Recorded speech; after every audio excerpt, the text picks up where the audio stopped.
I would like to address a misconception about Newton's third law, force pairs. Hey guys. Hey, Bo. Hi, Bo. Flippin' physics.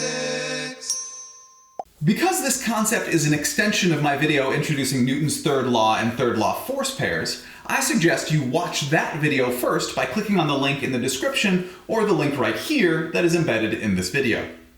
Now, I need a free body diagram of all the forces acting on the book. Bo? The force normal is perpendicular to the table and a push, so it is up. And the force of gravity, as always, is down. Correct, and when we sum the forces in the y direction on the book, which we've done many times,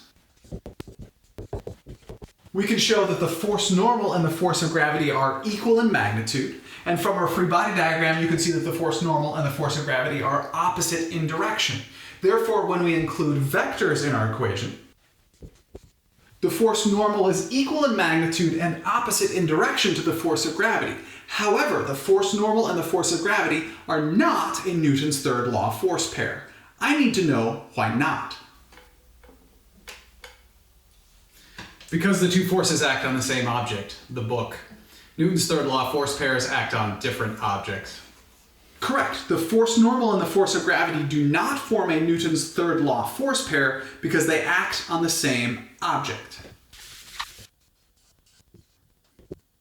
There is a downward normal force caused by the book on the table, which is the Newton's third law force pair, to the upward normal force, which is caused by the table on the book.